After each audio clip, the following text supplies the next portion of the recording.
Trump കരുതിയത് ഇന്ത്യക്ക് മേൽ താരിഫ് ചുമത്തുമ്പോൾ ഇന്ത്യയുടെ നടുവൊടിഞ്ഞ് ഇന്ത്യ നിലംപരിശാകുമെന്നാണ്. പക്ഷെ ഇവിടെ നല്ല നട്ടലുള്ള ഒരു പ്രധാനമന്ത്രി ഉണ്ടെന്നും കാര്യങ്ങൾ തീരുമാനിക്കാൻ ഒരു മികച്ച ഭരണകൂടമുണ്ടെന്നും ട്രംപ് എപ്പോഴും മറന്നുപോയി. നീ 500 താരിഫ് ചുമത്തിയാൽ അതിനപ്പുറം ചെയ്യാൻ ഞങ്ങൾക്കറിയാം എന്ന നിലപാട് ഇന്ത്യ സ്വീകരിച്ച് ഇപ്പൊ യൂറോപ്യൻ യൂണിയനുമായി ഇന്ത്യ വ്യാപാര കരാർ ഒപ്പിട്ടിരിക്കുന്നു. അത് വൻ വിജയമാണ് എന്നുള്ള റിപ്പോർട്ടുകൾ പുറത്തു വരുന്നു. അമേരിക്ക തീർന്നോ? അമേരിക്ക തീരാൻ അവർ ആഗ്രഹിക്കാത്തത് കൊണ്ടാണ്, നമ്മുടെ മുമ്പിൽ മടക്കാൻ ആഗ്രഹിക്കാത്തതുകൊണ്ടാണ് നമ്മളെ ഇല്ലാതാക്കാൻ അവർ ശ്രമിക്കുന്നത്. പക്ഷേ അമേരിക്കയുടെ തൊട്ടടുത്ത് കിടക്കുന്ന കാനഡ നമ്മളുമായിട്ട് സ്വതന്ത്ര വ്യാപാര കരാറിൽ ഏർപ്പെടാനായിട്ട് ഇപ്പോൾ രംഗത്ത് വന്നിരിക്കുകയാണ്. ഏറ്റവും ലേറ്റസ്റ്റ് റിപ്പോർട്ട് അതാണ്. യൂറോപ്യൻ യൂണിയൻ ഏതായാലും വന്നു കഴിഞ്ഞു. 27 പ്രമുഖ സമ്പന്ന രാജ്യങ്ങൾ ഇന്ത്യയുമായിട്ട് ഡീല് നടക്കുമ്പോൾ അമേരിക്കൻ പ്രസിഡന്റ് തന്നെ പറഞ്ഞല്ലോ, അതുകൊണ്ട് ഏറ്റവും കൂടുതൽ നേട്ടം നമുക്കാണെന്ന് പറഞ്ഞല്ലോ. ഇതെന്താ സംഭവം എന്ന് വെച്ചിട്ടുണ്ടെങ്കിൽ ഇന്ത്യയുടെ സാധ്യതകൾ അത് മറ്റൊരു രാജ്യത്തിനും ഇല്ലാത്തത്രയും വിശാലമാണ് എന്നതാണ് സത്യം. അമേരിക്ക പോലും നമ്മളോട് ട്രേഡ് ഡീലിന് വന്നേ പറ്റുള്ളൂ. അതിന് നിർബന്ധിതമായ ഒരു അവസ്ഥയിൽ അവർ നിൽക്കുന്നത്. അവരിനി ഒരു ഡീൽ ഉണ്ടാക്കിയില്ലെങ്കിൽ അമേരിക്കൻ പ്രസിഡന്റിന് അമേരിക്കൻ ആഭ്യന്തര വിപണിയിലെ വിലക്കയറ്റം പിടിച്ചു നിർത്താനായിട്ട് പറ്റുകയില്ല. ഓക്കെ, അപ്പോൾ ആ സാഹചര്യത്തിൽ ഉറപ്പായിട്ടും അമേരിക്ക നമ്മളുമായിട്ട് ഡീൽ ഉണ്ടാക്കും. പക്ഷെ അമേരിക്കയ്ക്ക് അപ്പർ ഹാൻഡ് കിട്ടണം. യൂറോപ്യൻ യൂണിയനുമായിട്ട് 17 വർഷമായിട്ട് നമ്മൾ നടത്തുന്ന ഈ ചർച്ചയിൽ നമ്മൾ അവർക്ക് അപ്പർ ഹാൻഡ് കൊടുക്കാൻ തയ്യാറാകാതെ വന്നുകൊണ്ടാണ് അവസാനം നമ്മൾക്ക് ഗുണമുള്ള രീതിയിൽ അവർ കൊണ്ടുവന്നത്. അവർ ചിന്തിച്ചത് ഇതാണ്: ഒരു വലിയ ജനവിഭാഗം, അതും വാങ്ങൽ ശേഷിയിൽ വർദ്ധിച്ചു വരുന്ന ജനവിഭാഗമാണ് ഇന്ത്യയിൽ വളർന്നു വരുന്നത്. ഇന്ത്യയുടെ സാമ്പത്തിക അടിത്തറ ഓരോ ദിവസവും ഭദ്രമായിക്കൊണ്ടിരിക്കുകയാണ്. നമ്മൾ കേട്ടല്ലോ, ഈ വേൾഡ് ബാങ്ക് തന്നെ ഒരിക്കൽ പറഞ്ഞൊരു UN റിപ്പോർട്ടാണെന്ന് എൻ്റെ ഓർമ്മ. ഏകദേശം 18 കോടിയോളം ആൾക്കാർ 30 കോടിയോളം ആൾക്കാർ ദാരിദ്ര്യരേഖയ്ക്ക് മുകളിലേക്ക് കഴിഞ്ഞ 10 വർഷങ്ങൾ കൊണ്ട് കൊണ്ടുവരാനായിട്ട് ഭരണകൂടത്തിന് കഴിഞ്ഞു എന്നുള്ളത്. ദാരിദ്ര്യ രേഖയ്ക്ക് മുകളിലേക്ക് കൊണ്ടുവരുന്ന ആൾക്കാരെന്ന് പറയുന്നത് അവരുടെ വാങ്ങൽ ശേഷിയിലേക്കാണ് അവർ വരുന്നത്.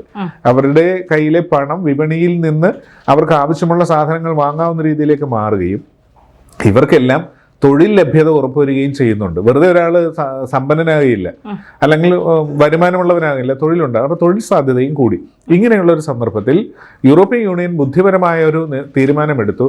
അതായത് യൂറോപ്പിനെ സംബന്ധിച്ചിടത്തോളം ഇപ്പോൾ അവരുടെ അവസ്ഥ എന്താ? യൂറോപ്പിൽ എന്ത് ഉൽപ്പന്നം ഉണ്ടാക്കണമെങ്കിലും വളരെയധികം ലേബർ കോസ്റ്റ് വരും.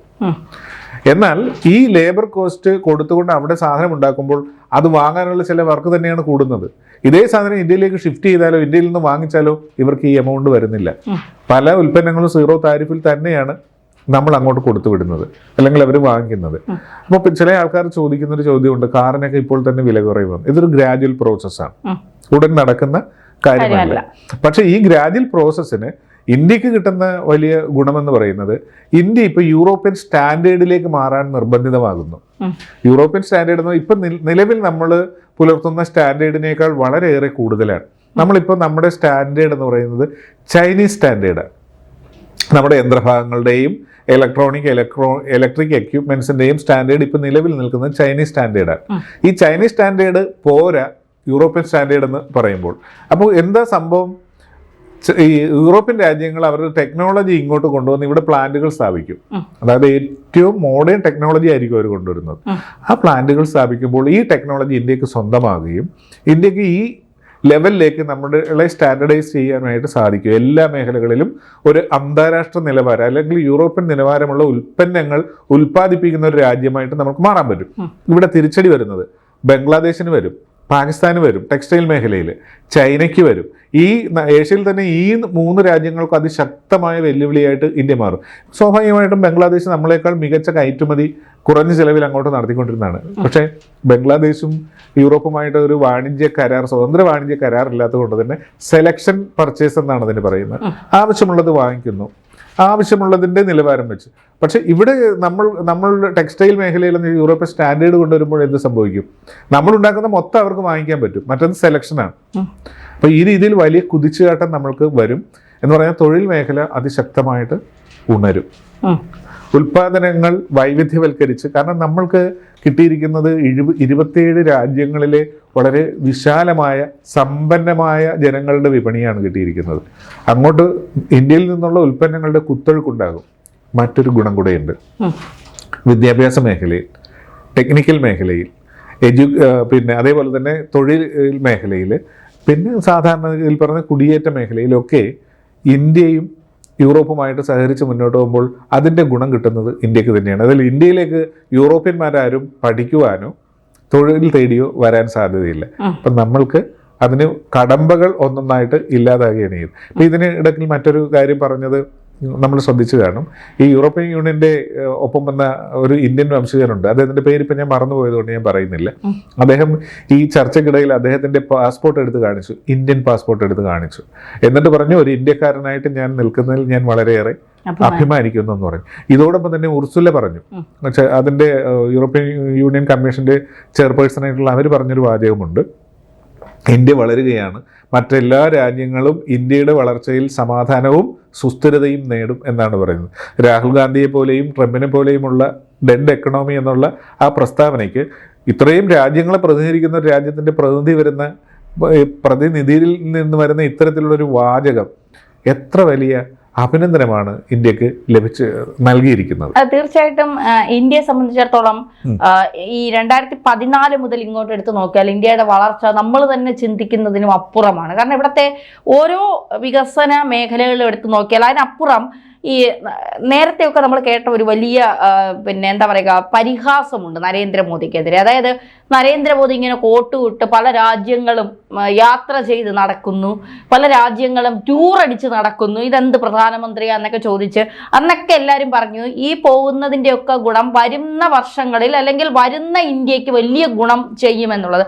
ഇപ്പോഴാണ് പലരും അന്ന് പരിഹസിച്ച പലരും മൂക്കിൽ വിരൽ വെച്ച് ചോദിക്കുകയാണ്, ശരിയാണ്, നരേന്ദ്രമോദിയുടെ ആ യാത്രയാണ് ഇന്ന് ഒരുപാട് രാജ്യങ്ങൾ, ഇപ്പോൾ അമേരിക്ക നമുക്കെതിരെ തിരിയുമ്പോൾ മറ്റ് പല രാജ്യങ്ങളും നമ്മളോടൊപ്പമാണ്. ഇന്ത്യ ഉണ്ടെങ്കിൽ ഒരു പിന്നെ എന്താ പറയുക ഒരു കൂട്ടായ്മ വരെ ഉണ്ടാക്കാം എന്ന് പറയുന്ന രാജ്യങ്ങളുടെ നിരകൾ ഇന്ന് മുന്നിലാണ്. ഒരുപക്ഷെ എനിക്ക് തോന്നുന്നില്ല ഈ 2014 മുൻപ് വരെ ഇന്ത്യ എന്ന് പറയുന്നത് അത്രത്തോളം മറ്റ് രാജ്യങ്ങളുടെ മുന്നിൽ തലയുയർത്തി നിൽക്കാൻ പറ്റുന്ന ഒരു രാജ്യമായിരുന്നു ഇന്ത്യ എന്ന് ചോദിച്ചാൽ ഒരു 80% അല്ല എന്ന് തന്നെ പറയേണ്ടി വരും. കാരണം അമേരിക്കൻ താല്പര്യങ്ങൾക്ക് അല്ലെങ്കിൽ വിദേശ താല്പര്യങ്ങൾക്കൊക്കെ അടിയറവ് പറയുന്ന ഒരു ഇന്ത്യയാണ് നമ്മൾ കണ്ടുകൊണ്ടിരുന്നത്. അവിടെ നിന്നൊക്കെ മാറി എന്തടാ എന്ന് ചോദിക്കുമ്പോൾ നീ ആരടാ എന്ന് ചോദിക്കേണ്ട തലത്തിലേക്ക് ഇന്ത്യ വളർന്നു എന്ന്. കാരണം നമുക്കാരെയും ഭയമില്ല. ഏറ്റവും കൂടുതൽ വ്യാപാരം അല്ലെങ്കിൽ വിപണി നമ്മുടെ കയ്യിലാണ്. 140 കോടി ജനങ്ങളുടെ വിപണി എന്ന് പറയുന്നത് അമേരിക്കയ്ക്കോ അല്ലെങ്കിൽ മറ്റേതെങ്കിലും ഒരു യൂറോപ്യൻ രാജ്യങ്ങൾക്കോ കണി കാണാൻ പറ്റുന്ന ഒരു സംഭവമല്ല. അവർക്കത് സ്വപ്നത്തിൽ പോലും ചിന്തിക്കാൻ കഴിയില്ല. അത്രയും വ്യാപാര വിപണി നമുക്കുണ്ട് എന്നുള്ളതാണ്. ആ വിപണി കൃത്യമായി നമ്മൾ ഉപയോഗിക്കാൻ തുടങ്ങിയത് ഇപ്പോഴാണ് എന്നുള്ളതാണ്. അതുകൊണ്ട് നമ്മുടെ വിപണിയെ അല്ലെങ്കിൽ നമ്മുടെ ജനങ്ങളെ നമുക്ക് വിശ്വാസമുള്ളത് കൊണ്ട് നമുക്ക് ആരുടെ മുമ്പിലും നട്ടൽ ഉയർത്തിയ നീ സാധനം തരുന്നില്ലെങ്കിൽ വേണ്ട, അടുത്ത ആളിൻ്റെ നിന്ന് വാങ്ങാൻ ഞങ്ങൾക്കറിയാം എന്നുള്ള നിലപാട് സ്വീകരിക്കാൻ കഴിയുന്നുണ്ട്. പണ്ട് മുംബൈ ഭീകരാക്രമണം ഉണ്ടായ സമയത്ത് ചിദംബരം പറഞ്ഞതുപോലെ അന്ന് അമേരിക്ക വന്ന് പറഞ്ഞപ്പോൾ പാകിസ്ഥാനെതിരെ ഒരു വിരൽ അനക്കാത്ത ഭരണകൂടമല്ല ഇന്നിരിക്കുന്നത്. ഇന്ന് അമേരിക്ക വന്നിട്ട് പാകിസ്ഥാൻ അടിക്കേണ്ടെന്ന് പറഞ്ഞാൽ ആദ്യം നിന്നെ അടിക്കും, അതിനുശേഷമേ പാകിസ്ഥാനേ ഉള്ളൂ എന്ന് പറയാൻ തൻ്റെ ഇടമുള്ള ഒരു ഭരണകൂടമാണ്. ഒരു രാഷ്ട്രീയ പാർട്ടി എന്നതിനപ്പുറം ഞാൻ അതിനെ കാണുന്നത്, ഇപ്പോൾ പലരും പറയും നമ്മളിത് പറയുമ്പോൾ BJP ചായ്വാണ് അല്ലെങ്കിൽ അങ്ങനെ ഇങ്ങനെയൊക്കെ പറയാം. അതിനപ്പുറം ഞാൻ കാണുന്നത് രാജ്യസ്നേഹമുള്ള ഒരു സർക്കാർ ഇന്ത്യ ഭരിക്കുന്നു. രാജ്യത്തെ സേവിക്കണമെന്ന ആഗ്രഹമുള്ള ഒരു സർക്കാർ. അതായത് ഈ രാജ്യത്ത് നിന്ന് ഒന്നും കടത്തി വിദേശത്ത് കൊണ്ടുപോയി നിക്ഷേപിക്കാനോ വിദേശത്ത് ആർഭാടമായ ഒരു ജീവിതം ഉണ്ടാക്കാനോ ശ്രമിക്കാത്ത, ഇന്ത്യയിൽ തന്നെ ആണ് എൻ്റെ ജീവിതം, ഞാനൊരു ഇന്ത്യക്കാരനാണ് എന്ന് വിശ്വസിച്ചുകൊണ്ട് ജീവിക്കുന്ന ഒരു സർക്കാരാണ് ഇവിടെ ഉള്ളതാണ് നമ്മുടെ ഈ ഒരു വളർച്ചയ്ക്ക് കാരണം എന്നാണ് പല രാഷ്ട്രീയ നിരീക്ഷകരും അത് പറയുന്നതും കേട്ടിട്ടുണ്ട്. ഈ പല രീതിയിലും ഈ സർക്കാരിനെ വിമർശിക്കുമ്പോഴും അവർ പറയുന്ന ഏറ്റവും മികച്ച ഒരു കാര്യം, ഈ സർക്കാർ എന്ന് പറയുന്നത് രാജ്യത്തിന് വേണ്ടി ജനങ്ങൾക്ക് വേണ്ടി ഒരു പരിധി വരെ അവർക്കും അവരുടേതായ താല്പര്യങ്ങളുണ്ടാകും, കോർപ്പറേറ്റ് താല്പര്യങ്ങളുണ്ടാകും, ഇല്ല എന്നല്ല. പക്ഷെ എങ്കിൽ പോലും ആ താല്പര്യങ്ങൾക്കൊക്കെ മുകളിൽ രാജ്യസ്നേഹം എന്നൊരു താല്പര്യമുണ്ട്. ഇല്ലെങ്കിൽ ഇന്ന് അമേരിക്കയുടെ മുന്നിൽ നമ്മൾ ഈ സർക്കാർ അല്ല എങ്കിൽ 100% ഉറപ്പാണ് ട്രംപിന്റെ മുന്നിൽ മുട്ടുകുത്തി നിൽക്കുന്ന ഒരു ഇന്ത്യയെ നമ്മൾ ഇന്ന് കാണേണ്ടി വന്നേനെ.